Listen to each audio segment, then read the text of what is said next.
A feminist is any woman who tells the truth about her life. Virginia Woolf. Is the hijab really a choice? I recently read a thread of tweets by a woman named Sara Mughal Rana. Sara is a Pakistani Muslim living in Toronto, Canada. She wrote about her frustration with how Muslim women are portrayed in literature. According to Sara, the stories written by and about Muslim women often focus on how these women are oppressed and forced to wear the hijab.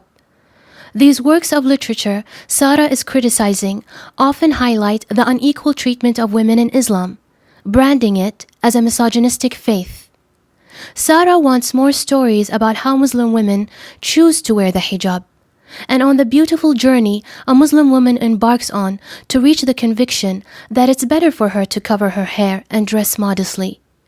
She also claims that Islam treats men and women equally, and Muslim families don't favor their sons and always respect their daughters.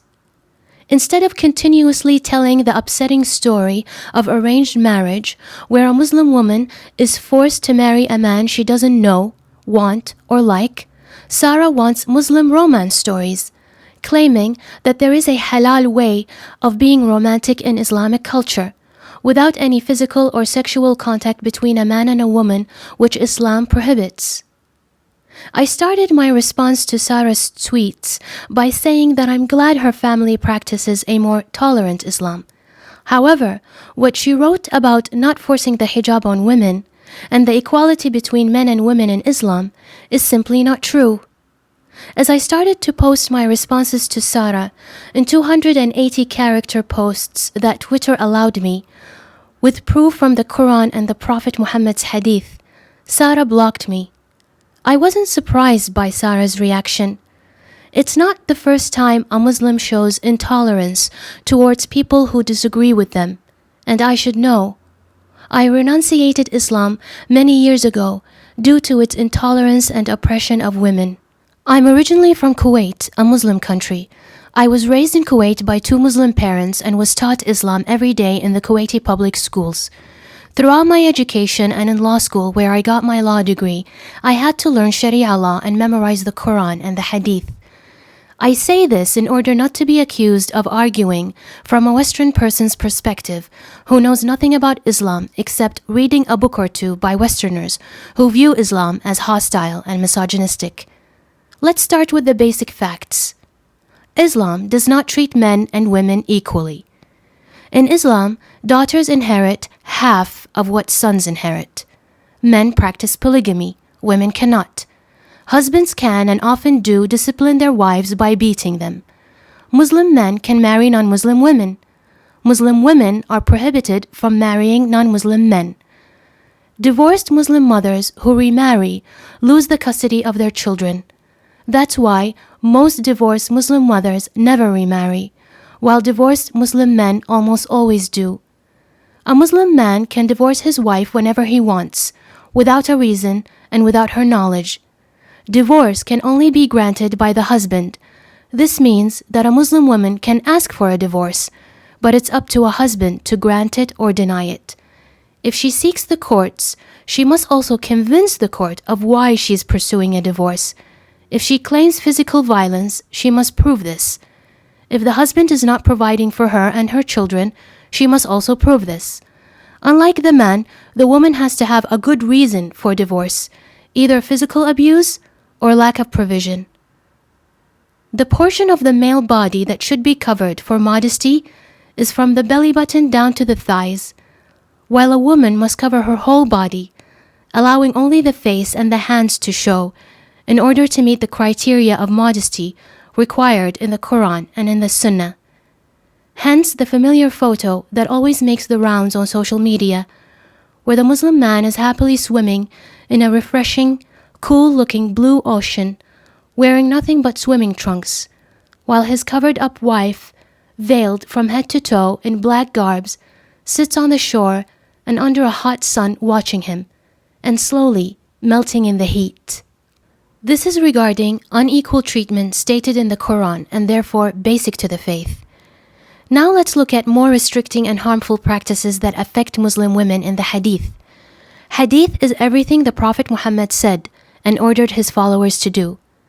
Islam permits marriage to child brides as young as 9 years old. Hence, the Prophet's marriage to Aisha when she was 9 years old. The Prophet Muhammad said in a hadith, "If I were to order anyone to bow to anyone else, I would order a wife to bow to her husband." The Prophet also said in another hadith, "If a man is praying and a donkey passes by, or a black dog passes by, or a woman passes by, his prayer is rejected. Women being equal to donkeys and dogs that invalidate prayer." The Prophet also said, "Teach your children to pray by 7 years old, and if they are not praying 5 times a day by the age of 9, beat them." This last hadith does not exclusively harm women, but proves the hard-handedness of Islamic teaching, the faith that claims to be merciful and peaceful. In Islam, abortion is forbidden, and homosexuality is punishable by death. Now let's focus on the hijab and women's modesty. Women are ordered in the Quran to wear a veil and dress modestly and not to show their beauty in order not to be molested, harassed, and raped by men. This is mentioned in more than one verse in the Quran, but I will focus on verse number 31 of Surah An-Nur. Let's talk about this for a moment. What was the occasion that prompted this order for women to cover up? During the time of the Prophet, 1,400 years ago, there was no plumbing. Women who needed to relieve themselves in the night had to go out to the outskirts of the village. This gave predator men an opportunity to attack them in the darkness, when it's hardest to identify these predators and hold them accountable. When the problem was raised to the Prophet, he claimed that God sent him the Quranic verse ordering women to cover up as a solution. Unfortunately, in many cultures, we are still having the same argument today about rape. Women are attacked and raped by male predators and blamed for the way they were dressed. Feminists have pushed hard against this. Rape is not a woman's fault, no matter what she is wearing. Miniskirts don't cause rape. Rapists do. Especially when we know that modestly dressed women get raped too. Children get raped, and men get raped. The fact that Muslim women were not safe from rape and molestation on their trips to the toilet during the time when Islam was in its prime, when the Prophet was personally teaching his followers virtue and piety, proves that Islam failed to protect women, and that Islam does not empower women, but holds them responsible for men's attacks on them, and emphasizes the misogynistic, false, and harmful insinuation that men are unable to control their sexual urges, emboldening men to continue to harm women under the excuse that they are not veiled. It also proves that Islam has failed to teach men chastity, righteousness, and morality. Actually, Islam goes further than just blaming women for rape and harassment. Islam teaches a woman that if she entices a man with her beauty due to her immodest way of dressing and he begins to fantasize about her, she is punished for his fantasies. A woman is not only responsible for what a man actually does to her, but also for what a man imagines and dreams of doing to her. This harms women. It makes them live in constant fear of men. It makes them hate their bodies and practice self-policing. It also emboldens predator men who claim they cannot control their sexual urges when they see unveiled women. The Quran tells men to lower their eyes, i.e., not to look at women and therefore be enticed by them. This is also harmful. The more Islam hides women from men, the more women are covered and veiled, and men's desires of them is demonized and suppressed. The more men and women are prohibited from socializing together due to what might happen if they did, the more predator-like men behave, the more unbridled their lust, and the more they are inclined to molest and rape. Boys from very young age should be taught to respect women and never attack them, regardless of what they choose to wear or what they choose not to wear, but this is not taught in Islam. Despite the fact that Pakistani women wear the hijab and dress modestly, Pakistan, where Sarah is originally from, struggles with extremely high rates of rape.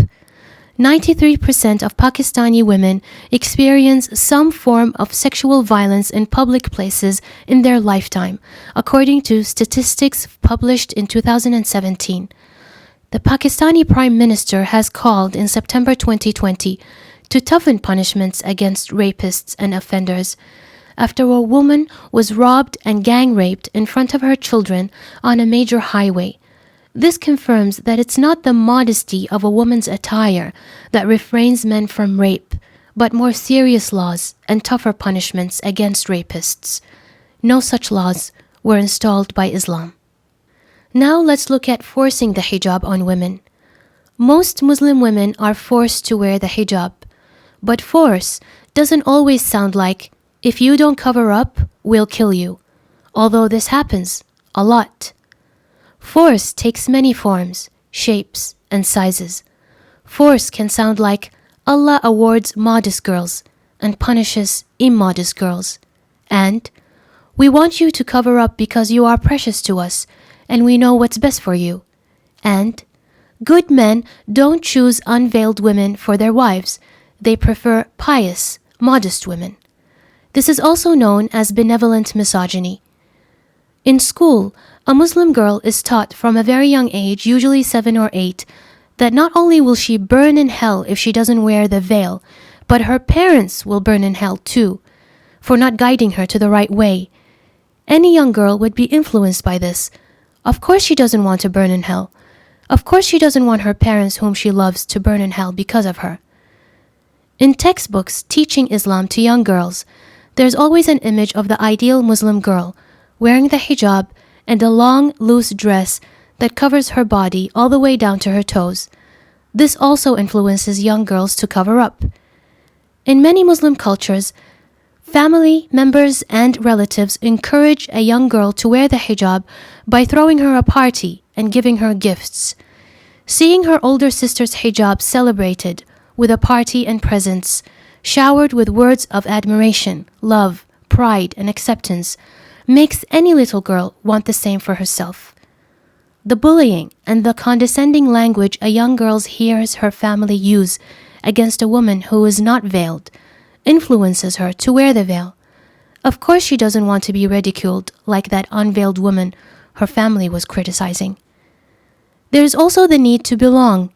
As humans, we do what the members of our family and tribes do, out of fear of being rejected by the tribe.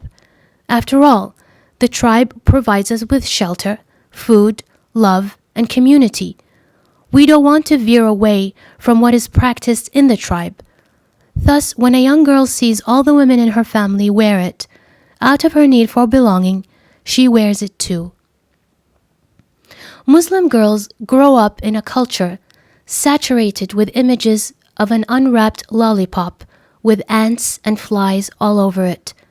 The message being that an uncovered woman will be taken advantage of by men. Another image is of a peeled orange left on the ground covered with flies and filthy with dirt and mud. In these metaphors, men are ants, flies, dirt, and mud. Women are lollipops, oranges, and pearls that must be hidden in velvet boxes and locked up inside a safe. It still stuns me, this narrative of objectifying Muslim women and degrading them to mere things, while simultaneously accusing the Western world of objectifying their women by showing their overly sexualized bodies in ads and on TV. From the age of 9, Muslim girls are taught in school about God's wrath on impious women. Women had to cover up because men cannot control their urges if they saw a woman's hair, bare wrists, or ankles. Women who do not cover up will be dangled in hell by their hair. Their male guardians will be punished for not teaching them any better.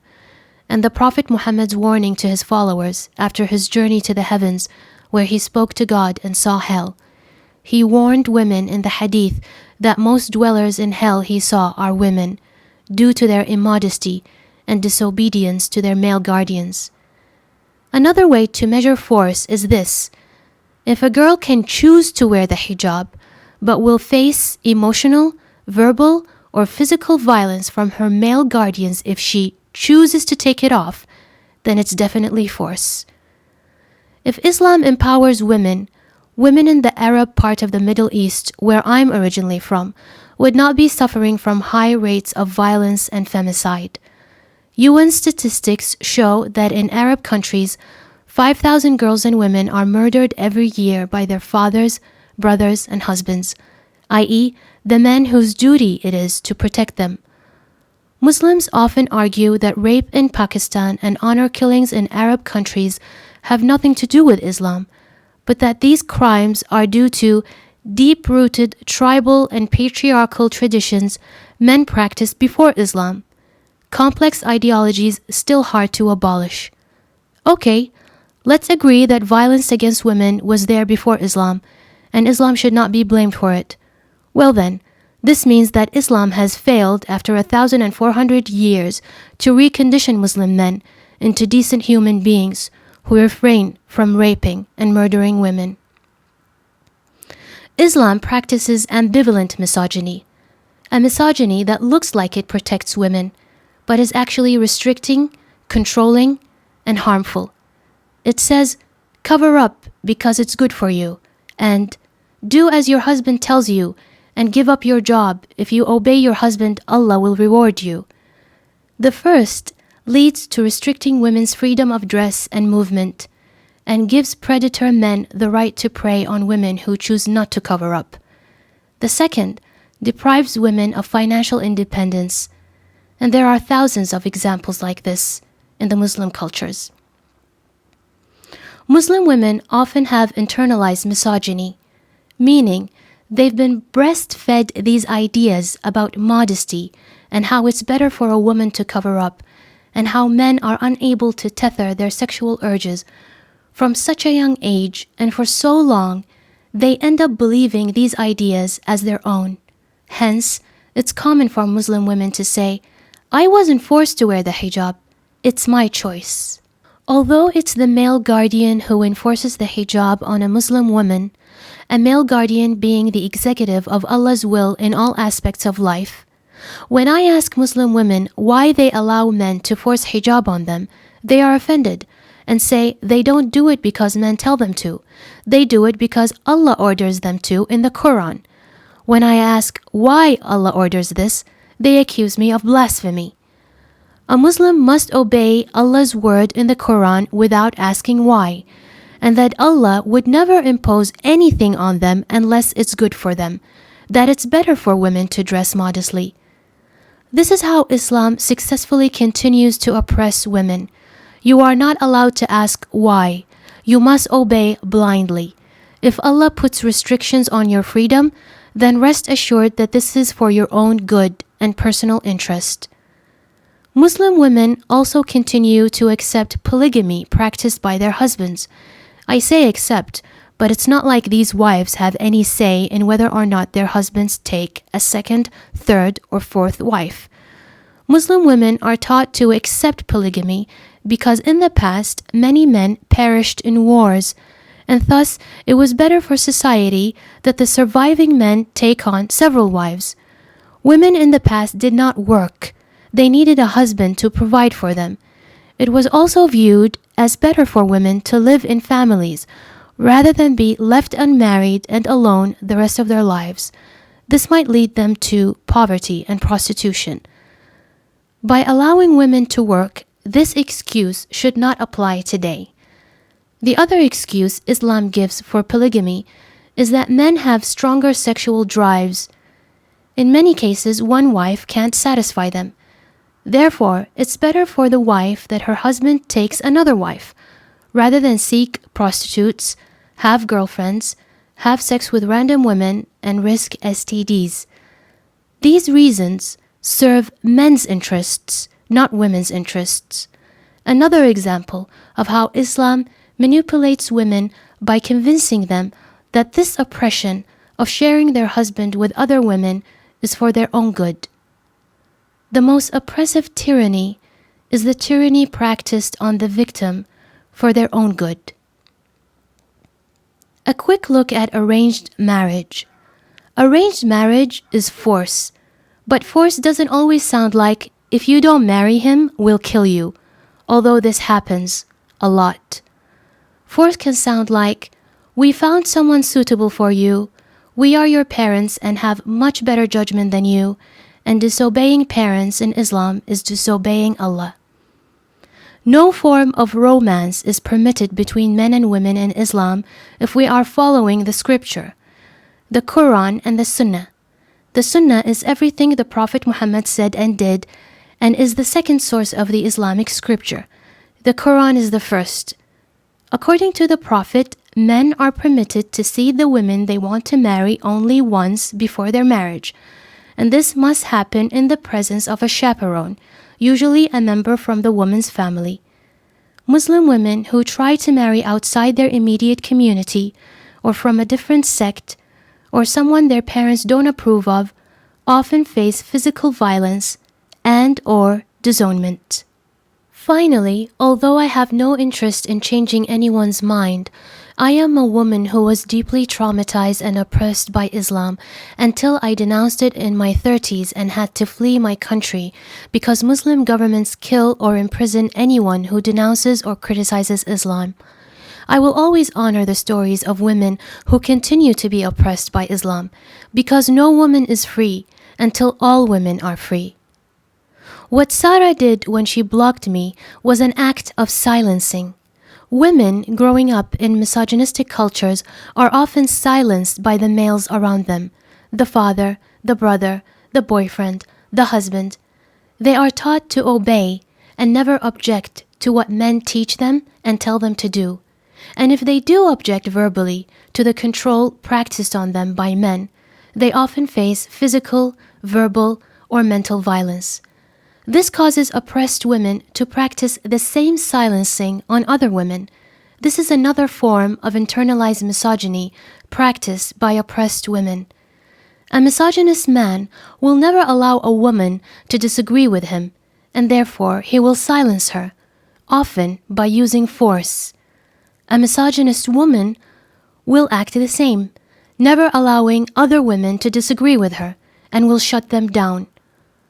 A woman silenced and oppressed by the men in her immediate environment cannot rebel against them due to the violence she might face, and thus practices silencing on other women to feel some kind of power.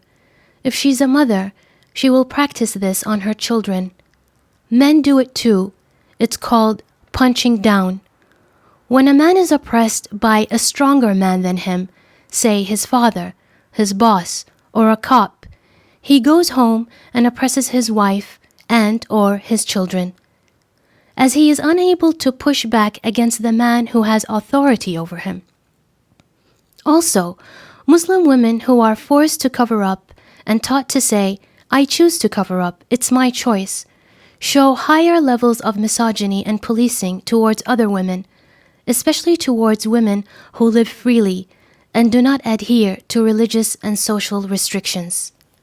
What I hope from women like Sarah, whose family most probably migrated from Pakistan to Canada for a better life, to escape the injustice and intolerance of a Muslim government, and to provide her with a safer environment to grow up in, is not to defend Islam as it is now and show it in a positive light, when there are clearly a lot of negative things that should be changed, but to call for change, to call for better treatment of women, to abolish the hijab and other restrictions on Muslim women's bodies and minds, to hold Muslim men accountable, to debunk the myth that men are unable to control their sexual urges, to abolish polygamy, to change the inheritance inequality between men and women, to stop child bride marriages, to accept the LGBTQ, to allow divorced mothers to remarry without taking away their children, to denounce the verse that allows men to beat up their wives. Don't just say, although the verse exists in the Quran, men are advised to respect their wives. That's lazy and cowardice and doesn't stop the abuse and violence men practice on women every day. There is room to grow. There is room to improve. Christianity used to prohibit women from entering the church and used to be unaccepting of the LGBTQ. But Christianity came a long way. There are women priests, ministers, and bishops. Many churches welcome members of the LGBTQ and have LGBTQ members in their clergy. I live in the conservative state of Ohio, and many of the local churches I pass by every morning fly the pride flag. Instead of taking Islam as it is now and slapping a smiley face on it, do the work. Call for change. Let women in Islam be Muslim preachers and call for a more accepting feminist Islam. Let women become scholars and interpreters of the Quran and the Hadith, a position until now reserved only for men. Better yet, move away from the scripture and give women the power to make decisions and create change, rather than continuously silencing them and expecting them to be followers. Fight the way Western women fought for their autonomy and freedom. Let women lead in making Islam tolerable. Make Islam not only work for a Muslim girl who lives in free and tolerant Canada. It's easy to speak about the beauty of Islam in Canada, where women enjoy so many privileges such as freedom of speech, freedom of thought, freedom of choice, freedom of movement, and protective laws.